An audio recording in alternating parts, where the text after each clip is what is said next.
As we mark 15 years since the April 27th tornado outbreak, a Tuscaloosa woman sharing her miraculous story of survival after a tornado threw her and her family out of their home. Your reporter Josh Gant talked with April Watson, who says her faith got her through the storm. April Watson sits on her porch and listens to the birds.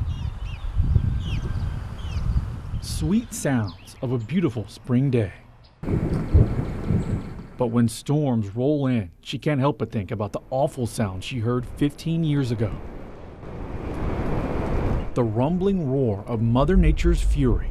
Watson and her two children were in their mobile home on April 27, 2011. It's just incredible, the size of this tornado. When a massive EF4 tornado approached the Holt community. And from that point on, I remember putting her in the tub.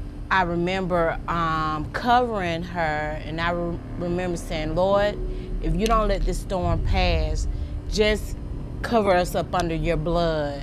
In a matter of seconds, the tornado ripped through the Crescent Ridge Mobile Home Park and took Watson and her children with it. The tornado picked Watson up and threw her several yards away in the middle of this road.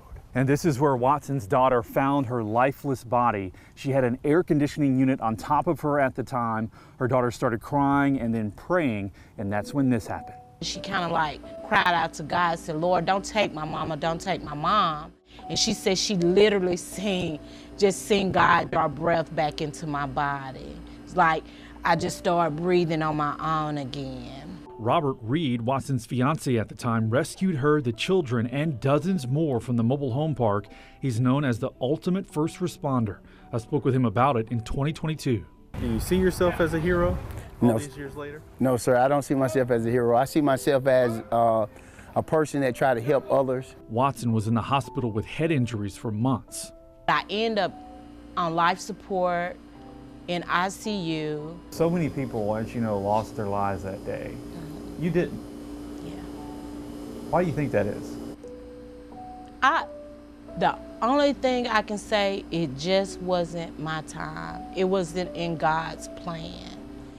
And I always think about that. God could have took me when he took other people that passed on. I could have been one of them. But I feel like the work that he has for me to do wasn't yet done. 15 years later, the emotional and physical scars remain. 8 years ago, she went through another tragedy when her son Caleb died in 2018 after collapsing while playing basketball. A day before his mother's birthday, he was just 21 years old. As for Watson, she still lives in the Habitat for Humanity home that was built shortly after the storm. It's one street over from the mobile home park, where you'll find some cinder blocks still standing in a now empty field, the place where a monster storm destroyed so many homes and changed lives forever. I pray for those families. All these years later, Watson continues to share her survival story in hopes it touches others to never give up. She says although she is broken, she's blessed. In spite of the storm, no matter how hard it gets, keep pressing on. Take a breath, sit down, enjoy life. Enjoy the air, enjoy the birds, the trees. Just enjoy it. No matter how rough it gets, keep pressing on. In Tuscaloosa, I'm Josh Gant, WBRC 6 News on your side. Keep pressing on. I love that. Well, a local engineer who was a student at the University of Alabama 15 years ago says the tragedy of that day gave his life a new purpose.